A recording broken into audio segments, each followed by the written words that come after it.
Hello बच्चों, बाल मंदिर के इस YouTube चैनल में आपका स्वागत है। बच्चों, हम लोग बात कर रहे थे अपने प्रकाश की प्रकृति के बारे में, जिसमें मैंने आप लोगों को प्रकाश का ध्रुवण बता दिया था। और नेक्स्ट टॉपिक है बच्चों मेलस का नियम। ये भी प्रकाश के ध्रुवण से संबंधित है। ध्रुवण में और भी एक दो बातें हम करेंगे, वो मेलस के नियम की बात करेंगे। आज हम ध्रुवण की बात करेंगे, जो ध्रुवण के अंदर एक नियम आता है मेलस का नियम। बच्चों, ये बहुत इंपॉर्टेंट है, ध्यान रखना, ये बहुत ज़्यादा इंपॉर्टेंट है। एग्जाम में सवाल बनते हैं, न्यूमेरिकल भी इससे आता है और काफ़ी सारी बातें होती है। ध्यान रखना बच्चों, यहाँ पे दो बातें हैं। जैसे देखो बच्चों, हमारे पास अध्रुवित प्रकाश है। कौन सा प्रकाश है बच्चों? देखो, मैं आपको डायग्राम से समझाता हूँ। ये एक अक्ष है या प्रकाश संचरण की दिशा है, ठीक है बच्चों। यहाँ हमारे पास इधर बच्चों अध्रुवित प्रकाश दे रहे हैं। कैसा प्रकाश दे रहे हैं बच्चों? अध्रुवित प्रकाश। आपको पता है अध्रुवित प्रकाश में कंपन क्या होते हैं? सभी दिशाओं में होते हैं। कहाँ होते हैं बच्चों? सभी संभव दिशाओं में प्रकाश क्या करता है? कंपन करता है। वैसा प्रकाश क्या कहलाता है बच्चों? अध्रुवित प्रकाश कहलाता है। ये कैसा प्रकाश है बच्चों? अध्रुवित प्रकाश है। कैसा प्रकाश है बच्चों? अध्रुवित प्रकाश। तो अच्छे से बनाता हूँ।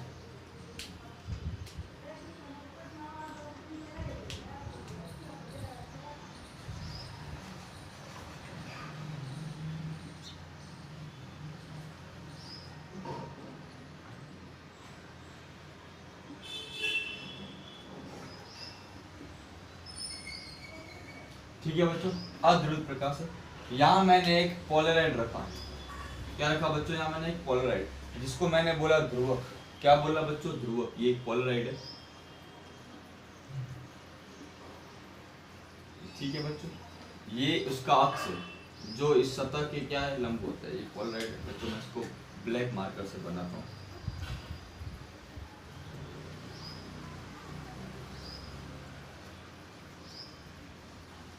पोलराइड को कभी कभी ऐसे बनाते हैं, ये बनाने का तरीका उसको आपकी बुक में देखा इस तरह से।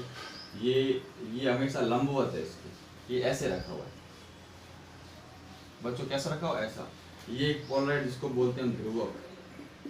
जब प्रकाश यहाँ से पास होगा तो बच्चों प्रकाश कैसा रहेगा बच्चों? प्रकाश ध्रुवित रहेगा। कैसा प्रकाश मिलेगा हमको?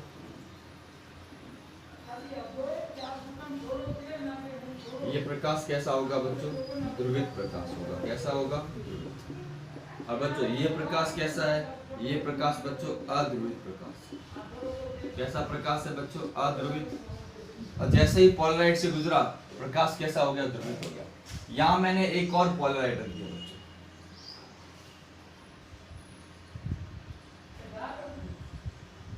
इसको बोलता हूँ विश्लेषक।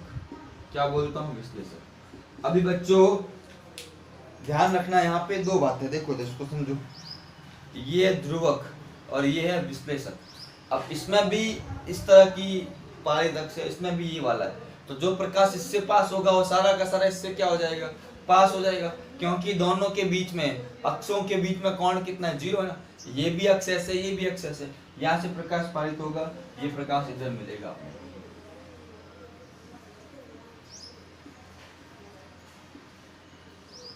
ठीक है बच्चों। अब बच्चों इसकी तीव्रता मान लो कितनी है? आई। कितनी है? आई। अब बच्चों इसकी मान ली मैंने आई नॉट। कितनी मान लिया? आपको पता है आई नॉट, आई की क्या होगी बच्चों? आधी होगी। क्या होगी? आधी होगी। अब क्या है? अब हमको क्या देखना है? मेलस ने क्या बताया कि अब ये तो आई नॉट है, ध्रुवित प्रकाश है। ये तो अध्रुवित प्रकाश, तीव्रता आई है, इससे आई नॉट निकाल लिया। तो मैंने आपको बताया, जब भी प्रकाश, ये आपको ध्यान रखना, आई नॉट कितना होगा ये पता होना चाहिए। आई नॉट होगा I/2। अपना मेन जो नियम है वो ये बताता है कि अब विश्लेषक से जो प्रकाश जाएगा, विश्लेषक से जो प्रकाश जाएगा, वह प्रकाश की तीव्रता इन दोनों के बीच के कोण के ऊपर होगी। किसके ऊपर निर्भर करेगी? कोण। यहाँ तो कोई दिक्कत नहीं, क्योंकि ये प्रकाश कैसा है? अध्रुवित है। इसको घुमाऊंगा, इसकी तीव्रता में कोई परिवर्तन नहीं होगा, पर इसको घुमाऊंगा तो इसकी तीव्रता क्या हो जाएगी? बदल जाएगी। इसी के आधार पे मेलस ने क्या दिया? नियम दिया, जिसको हम बोलते हैं मेलस का नियम बोलते हैं बच्चों। ध्यान रखना। तो आप एक बार इसको समझो, फिर मैं बताता हूँ आपको कैसे हम इसके नियम की बात करते हैं। एक बार इसको आप नोट कर ले, डायग्राम को नोट कर ले अच्छे से बच्चों। तो इसको बना ले। अब इस प्रकाश को हम कहते हैं बच्चों निर्गत प्रकाश। क्या कहते हैं इसको बच्चों? निर्गत प्रकाश। ठीक है ना बच्चों। अब मैं नियम भी लिखूंगा, आप एक बार इसको नोट कर लें, इसमें पूरे नियम की बात करेंगे।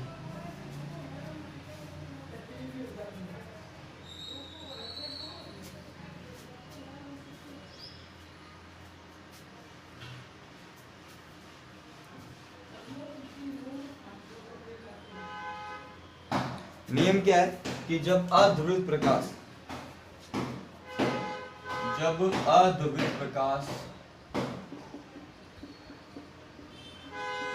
ध्रुवक व विश्लेषक से पास होता है,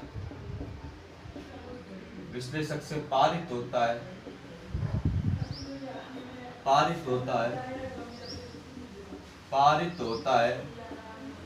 तब निर्गत प्रकाश की तीव्रता या आगे लिख लेता हूं, इसको मिटा देता हूं। ध्रुवक व विश्लेषक के अक्ष या अक्षों के बीच के कोण की कोज्या मतलब क्या होता है बच्चों? कॉस। कॉस की वर्ग के समानुपाती होता है। क्या होता है बच्चों? समानुपाती। अभी इसको समझते हैं बच्चों। हमारा अभी मेन समझना ये नियम है। ये नियम आपको ऐसा कैसा क्या करना है, ध्यान रखना है, ये आपको पता होना चाहिए। इस निर्गत प्रकाश की जो तीव्रता है, इसको तो बच्चों भूल जाओ, ये हमें नहीं पूछते, इतना इंपॉर्टेंट नहीं है। हम बात निर्गत प्रकाश की तीव्रता, ये जो तीव्रता है, इधर लिख लेता हूँ, इधर ब्लैक मार्कर से लिखता हूँ बच्चों। हाँ, निर्गत प्रकाश की तीव्रता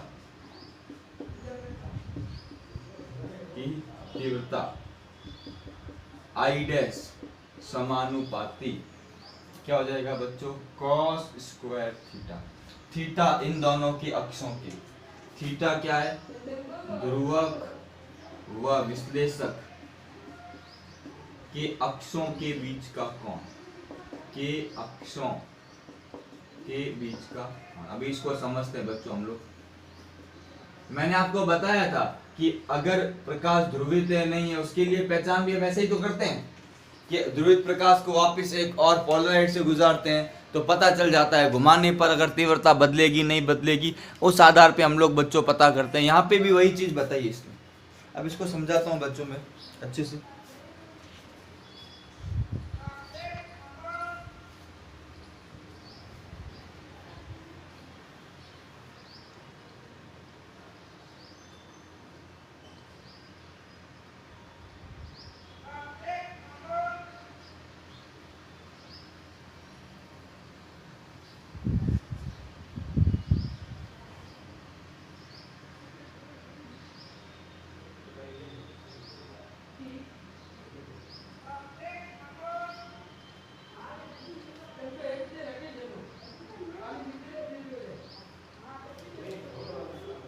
ठीक है बच्चों, आगे देखो, अब इसको समझें। अब बच्चों क्या बोल रहा है, ये जो चीज है इसको समझते हैं। मैं इसको मिटा देता हूँ,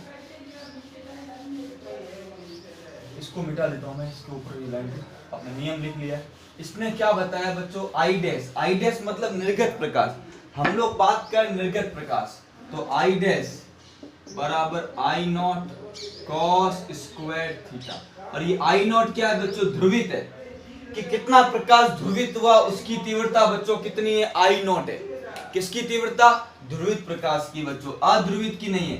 अध्रुवित से ध्रुवित की निकालने का आपको पता है, सीधा क्या करना पड़ेगा? हाफ करना पड़ेगा। ये तो ध्रुवित प्रकाश की तीव्रता है। किसकी तीव्रता बच्चों? ध्रुवित प्रकाश की तीव्रता है आई बराबर आई नॉट। अब देखो, यदि पहला केस लेते हैं, ध्रुवक व विश्लेषक दोनों समांतर हो। दोनों बच्चों क्या हो? समांतर हो तो कोण कितना होगा बच्चों? थीटा कितना होगा बच्चों? 0 डिग्री। क्योंकि दोनों समांतर है। थीटा क्या होगा बच्चों, 0 डिग्री होगा। इस केस में क्या होगी, सारा का सारा प्रकाश आगे निकल जाएगा, तो क्या हो जाएगा बच्चों, देखो आई डैश बराबर I naught cos square, theta 0 भी हो सकता है और थीटा 180 भी हो सकता है, दोनों पॉसिबिलिटी है। कॉस स्क्वायर थीटा, आपको पता है कॉस 0 का मान कितना होता है 1, कॉस 180 का मान कितना होता है -1, स्क्वायर करेंगे पॉजिटिव, आई डैश बराबर क्या आएगा आई नॉट, मतलब सारा का सारा प्रकाश उसमें से क्या हो जाएगा, पास हो जाएगा। सारा का सारा प्रकाश ध्रुवक से तो पास हो रहा है, वो तो निकल गया। अब विश्लेषक से जितना प्रकाश ध्रुवित है सारा का सारा क्या हो जाएगा, पास हो जाएगा। जब थीटा कितना होगा 0 डिग्री, या थीटा कितना होगा 180 डिग्री होगा। बच्चों ये पहला केस है, इसको आप नोट कर लो। फर्स्ट केस हमने लिया है बच्चों, इसमें ऐसा होगा। इसको आप अच्छे से बच्चों नोट कर लो, एक बार अच्छे से इसको आप देख लो, इसको पूरा बड़ा आसान है, ज्यादा डिटेल में नहीं सोचना है। ये प्रैक्टिकल हम लोग एमएससी में करते जब पढ़ते थे, अभी आपको ध्यान रखना, वहाँ प्रैक्टिकल के लिए बड़ा सेटअप चाहिए होता है, उतना डिटेल में हम लोग नहीं जाएंगे।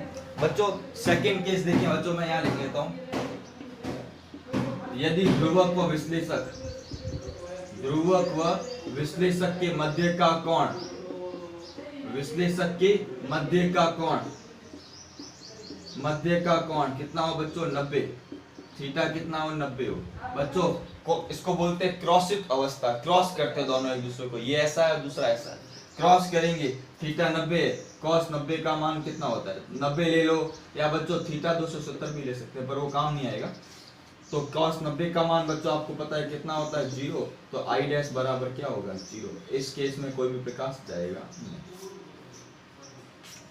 समझना मेरी बात बच्चों, ले प्रकाश भले अध्रुवित रहे, अध्रुवित से ध्रुवक से गुजरने पे क्या होता है, ध्रुवित होता है, फिर ध्रुवित से विश्लेषक में जाने पर पीछे जो प्रकाश की तीव्रता होती है ये उसके लिए फॉर्मूला है। 2 बार गुजरने के पश्चात कौन सा फॉर्मूला आता है उसकी हम लोग बात करते हैं बच्चों। नोट कर लो, फिर सवाल करते हैं।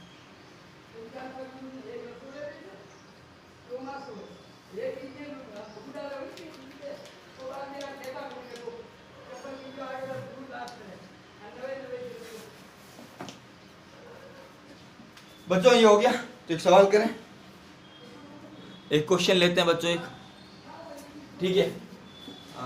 बहुत आसान सवाल है, एक दो सवाल करते हैं, इतना ही टाइम अपने पास मिला है।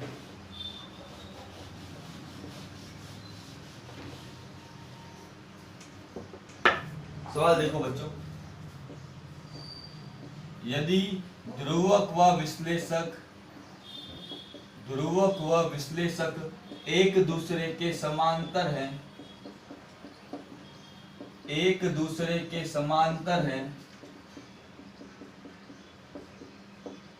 तो निर्गत प्रकाश की तीव्रता आई नॉट है। यदि विश्लेषक को 45 डिग्री के कोण से घुमा दिया जाए, 45 डिग्री के कोण से घुमा दिया जाए तो निर्गत प्रकाश की तीव्रता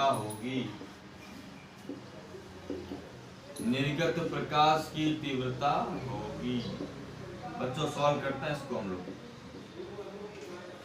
बड़ो बच्चों आराम से करो आप लोग, कोई दिक्कत नहीं है। 45 घुमाया है, क्या फर्क पड़ेगा, कैसे हम लोग करेंगे, बड़ा आसान सवाल है। कोशिश करें आप लोग, आपसे पक्का 100% होगा, 100%। बच्चों सिंपल है ना, मैक्सिमम तो आई नॉट है, अधिकतम बच्चों कितना है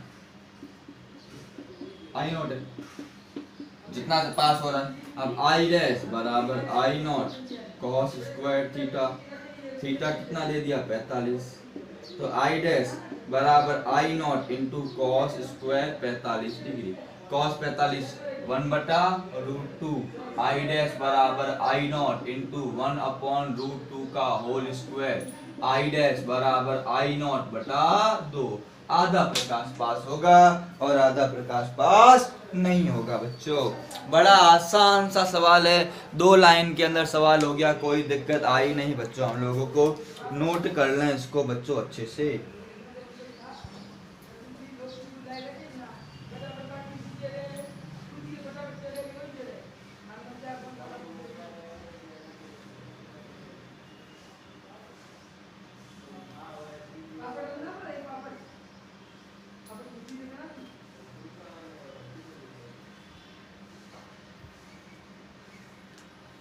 बच्चों एक सवाल दिया हुआ है, बहुत अच्छा सवाल है, आपकी बुक का उदाहरण है, उसकी बात करते हैं, इसको नोट कर लेते हैं।